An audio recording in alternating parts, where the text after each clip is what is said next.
La teoría de renovación a través de las células madre, desmitificando el más espectacular avance científico de nuestro tiempo, por Christian Drapeau, máster en ciencias.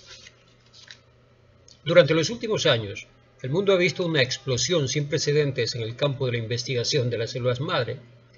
No pasa una semana sin que aparezca un artículo en uno de los principales periódicos describiendo un nuevo adelanto relacionado con las células madre. La investigación de las células madre es probablemente uno de los campos más prolíficos de la ciencia. Sin embargo, muy poca de la información disponible ha llegado al público en general, ni aún a los profesionales de la salud, de manera que permita a la gente entender claramente los aspectos básicos, así como el extraordinario potencial de la investigación de las células madre. Una breve publicación como esta ciertamente no puede aportar un amplio informe de la investigación de las células madre, ni puede hacer justicia a tan importantes avances en la ciencia de la salud. Sin embargo, espero que esto pueda proveer a la escucha de la suficiente información para vislumbrar las nuevas fronteras que han sido abiertas por la investigación de las células madre. Comprendiendo el papel que juegan las células madre en el cuerpo, se dará lugar a un nuevo paradigma de la salud. Este breve libro tiene la intención de describir los aspectos básicos de la investigación de las células madre, enfocándose en el hecho de que éstas constituyen el sistema natural de renovación del cuerpo, y bajo la premisa de que el número de células madre circulando en el torrente sanguíneo es uno de los más grandes indicadores de la salud humana. Más células madre circulando en la sangre significa mayor salud. Tomando en cuenta esto, aquí describimos el descubrimiento del primer promotor de células madre. En ocasiones serán utilizados términos técnicos debido a que no se cuenta con sinónimos más sencillos. Capítulo 1. ¿Qué es una célula madre? Las células madres se definen como células que tienen la capacidad particular de autorreplicarse durante toda la vida de un organismo y de diferenciarse en células de varios tejidos. La mayor parte de las células del cuerpo están especializadas y juegan un papel muy definido en el cuerpo. Por ejemplo, las células del cerebro responden a señales eléctricas que provienen de otras células cerebrales y liberan neurotransmisores. Células de la retina son activadas por la luz y las células beta del páncreas producen insulina. Tales células, llamadas células somáticas, nunca se diferenciarán en otro tipo de células, ni siquiera proliferarán. En contraste, las células madres son células primitivas que permanecen indiferenciadas hasta que reciben una señal avisándoles que se conviertan en varios tipos de células especializadas. Generalmente hay dos tipos de células madre: células madre embrionarias y células madre adultas. Las células madre embrionarias son células aisladas de la blástula, que es el embrión incipiente alrededor de 8 días de vida, en tanto que las células madre adultas son las que se encuentran en el cuerpo después del nacimiento. El término células madre adultas no se refiere a la característica asociada a la edad adulta, es para diferenciarlas del embrión en desarrollo. Las células madre en la médula ósea de un bebé recién nacido, por ejemplo, o las células madre encontradas en el cordón umbilical, son consideradas como células madre adultas. Las células madre embrionarias, o ESC de sus siglas en inglés, las células madre embrionarias provienen de la masa celular interna de la blástula, el embrión en sus primeros días. Las ESC son pluripotenciales, lo que significa que pueden convertirse en casi cualquier tipo de célula, lo cual es obvio, ya que de estas células desarrollarán un ser humano completo. En la naturaleza, las ESC tienen una vida muy corta, ya que solo existen en el embrión incipiente. Conforme las ESC se desarrollan y se dedican a convertirse en diferentes tipos de células del feto en desarrollo, gradualmente pierden su pluripotencialidad. Sin embargo, cuando son cultivadas in vitro, las células madre embrionarias pueden mantenerse y proliferar casi indefinidamente. Aunque las células madre embrionarias han sido investigadas por mucho tiempo como parte del estudio del desarrollo embrionario, solo es a partir de 1998 que las células madre embrionarias humanas han podido ser desarrolladas exitosamente in vitro. El cultivo exitoso de las células madre embrionarias inmediatamente provocó una serie de preguntas. A través de los años, los siguientes criterios han sido establecidos para definir científicamente lo que es una célula madre embrionaria: inmortalidad y actividad de la telomerasa, pluripotencialidad, conservación de sus propiedades después de numerosas generaciones y habilidad de contribuir a la formación de un teratoma. Esto entre paréntesis, volvemos a esas series de preguntas que plantea el cultivo de células madre embrionarias. Estas son: dado que las células madre embrionarias pueden convertirse en cualquier tipo de célula del cuerpo, ¿podría una inyección de células madre embrionarias llevar a mejorar significativamente la salud? ¿Sería posible hacer crecer órganos in vitro para fines de trasplantes? ¿Podríamos manipular el material genético de las células madre embrionarias con la finalidad de reparar genes defectuosos en un órgano? Pero tales disertaciones y esfuerzos se vieron rápidamente obstaculizados por profundas consideraciones éticas y morales. Dado que el origen de las células madre embrionarias humanas tiene que ser embriones humanos, el punto central de este asunto, inmerso también en las religiones, es: ¿cuándo se considera que un embrión es un ser humano completo? La idea de desarrollar embriones humanos con el único propósito de extraer las células madre embrionarias es obviamente cuestionable. Muchas personas creen que el óvulo fertilizado, al tener el potencial de convertirse en ser humano completo, es ya legalmente una persona. Por lo tanto, basado en este punto de vista, el uso de las células madre embrionarias es semejante a quitar la vida. Por otra parte, los que apoyan la investigación de las células madre embrionarias argumentan que un embrión está lejos de ser un ser humano completo, y si la utilización de embriones puede salvar vidas e incrementar su calidad de vida, entonces vale la pena. Después de todo, argumentan los que apoyan la investigación de células madre embrionarias, tales embriones provienen de óvulos fertilizados que ya no fueron utilizados en clínicas de fertilidad y que de cualquier manera serán desechados. Entonces, ¿por qué no usarlas para salvar vidas en lugar de descartarlos? Hasta ahora, este debate ha tenido muy restringido el desarrollo de la investigación de las células madre embrionarias. Haciendo a un lado estas consideraciones éticas y morales, el punto principal es que a pesar de todas las promesas de la investigación de las células madre embrionarias, casi 10 años de investigación no han producido un tratamiento exitoso y seguro. Muchos estudios utilizando las células madre embrionarias ha mostrado que aunque los resultados a veces pueden ser extraordinarios, hay un riesgo significativo de desarrollar tumores. La manera en que las células madre han sido definidas han creado prejuicios notorios que han afectado el desarrollo de la investigación de células madre adultas por mucho tiempo.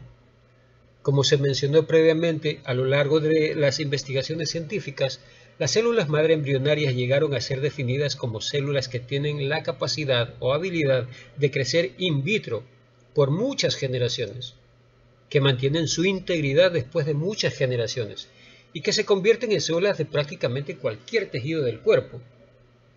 Inicialmente la intención de este concepto era el de definir todas las células madre en general. Sin embargo, al aplicarse a las células madre adultas, o ASC por sus siglas en inglés, se encontró que es muy difícil que las células madre adultas crezcan in vitro, que no mantienen in vitro su integridad después de muchas generaciones, que no se diferencian fácilmente in vitro y que una inyección de células madre adultas no conduce a la formación de un teratoma. Por lo tanto, por mucho tiempo las células madre adultas fueron consideradas como células madre menores, con muy poca capacidad y potencial terapéutico. Ciertamente las células madre adultas mostraron algún nivel de maternidad, como fue evidenciado por la habilidad de células madre hematopoyéticas o células madre adultas de la sangre de convertirse en glóbulos rojos, linfocitos y plaquetas. pero la creencia de que eran limitadas en su habilidad de convertirse en otro tipo de células condujo a una disminución general en la investigación de su potencial terapéutico.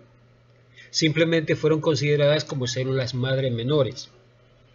Un segundo prejuicio de investigación provino de la dificultad de hacer crecer las células madre in vitro. Al cultivar células madre embrionarias, pueden ser desarrolladas líneas celulares enteras a partir de una sola célula, y la investigación puede llevarse a cabo de manera controlada, con billones de células idénticas. Sin embargo, dado que las células madre adultas no pueden crecer fácilmente in vitro, es mucho más difícil trabajar con las células madre adultas en forma controlada.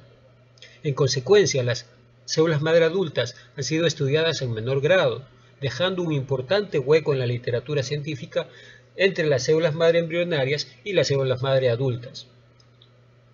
A pesar de lo anterior, el potencial de las células madre adultas ha sido claramente expuesto en los últimos 5 años gracias al trabajo de numerosos equipos científicos en todo el mundo.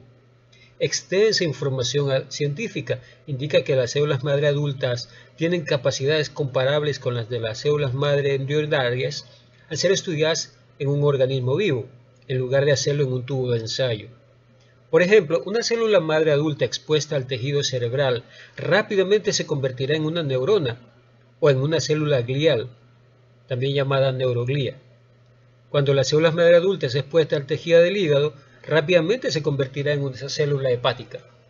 Y células madre del folículo capilar pueden regenerar una médula espinal seccionada. En resumen, las células madre adultas pueden convertirse en casi cualquier tipo de células del cuerpo, lo cual abre una nueva y amplia senda de investigación en el campo de la salud y bienestar. Hoy sabemos que las células madre adultas son indiferenciadas o primitivas, que pueden autorrenovarse y diferenciarse en células especializadas de varios tejidos. Aunque las células madre adultas se encuentran predominantemente en la médula ósea, también pueden ser aisladas en varios tejidos, tales como el hígado, el intestino, músculos, el cerebro, el páncreas, así como la sangre y muchos otros tejidos. La función de las células madre adultas que se encuentran en los tejidos es la de mantener y reparar el tejido en las cuales están ubicadas, aunque las células madre locales al parecer están involucradas únicamente en reparaciones relativamente menores del tejido que ocupan. En caso de daño mayor o degeneración, la necesidad de células madre es mucho mayor que el número de células madre disponibles en el tejido, y las células madre que provienen de la médula ósea, o BMSC por sus siglas en inglés, son llamadas a contribuir en el proceso de reparación. Tradicionalmente, las células madre de la médula ósea han sido consideradas como células de poco potencial de plasticidad, siendo limitadas en su desarrollo para convertirse en glóbulos rojos, linfocitos, plaquetas, tejidos óseo y conectivo. Sin embargo, mucho trabajo científico ha sido publicado en los últimos años, demostrando la excepcional plasticidad de las células madre adultas de la médula ósea. Después de su trasplante se ha observado que las células de la médula ósea y las células madre hematopoyéticas enriquecidas, o HSC por sus siglas en inglés, tienen la capacidad de convertirse en células musculares, células de corazón, células endoteliales capilares, células del hígado, células de los pulmones, del intestino y células de la piel, así como células neurales. Young, con otros colaboradores, llevó a cabo un elegante experimento en el cual se co-cultivaron células madre con tejido de hígado, tanto normal como dañado. Las células madre y los tejidos del hígado fueron separados por una membrana semipermeable con poros suficientemente grandes para permitir el paso de moléculas, pero lo suficientemente pequeños para impedir el paso de las células de un compartimento al otro. El tamaño del poro era de 4 micras. Usando 0.4 micras. Usando indicadores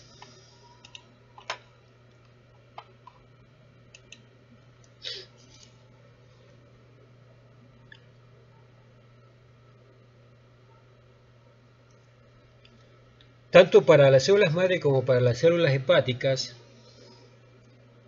del hígado, valga la redundancia, los autores documentaron que cuando las células madre fueron puestas en presencia del tejido hepático dañado, rápidamente adoptaron las características de las células hepáticas. En el lapso de 8 horas después de haber estado en contacto con el tejido hepático dañado, las células madre comenzaron su conversión a células hepáticas.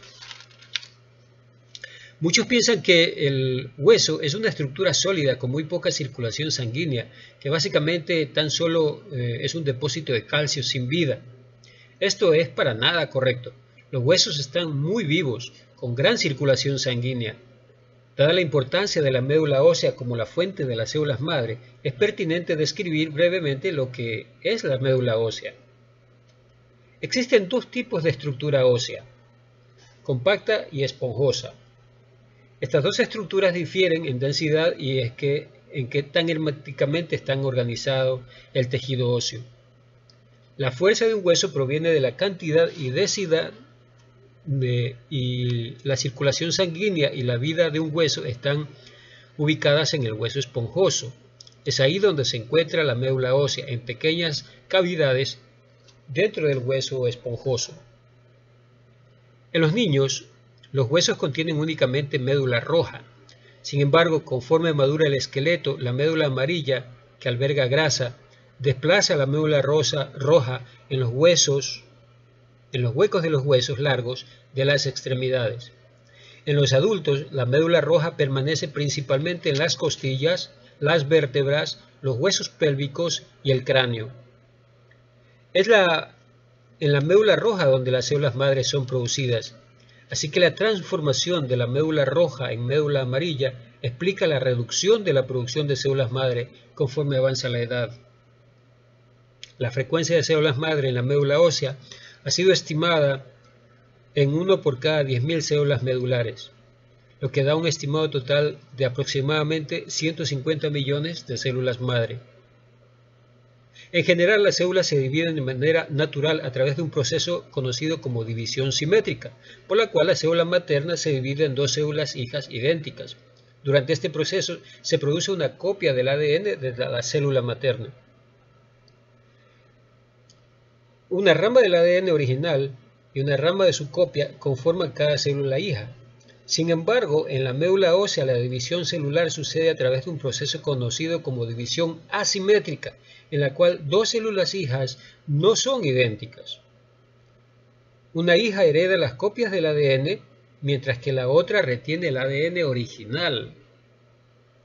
La primera es requerida para dejar la médula ósea, mientras que la segunda permanece en esta, conservando el ADN original como plano maestro para células futuras. Por lo tanto, a través de este proceso, a pesar de liberar células madre de la médula ósea, el número de células madre permanece relativamente constante en esta. Este proceso es también conocido como la hipótesis de la hebra codificadora inmortal. En consecuencia, el apoyo de la liberación de células madre de la médula ósea no agotará ni afectará a la misma. Fin del capítulo 1.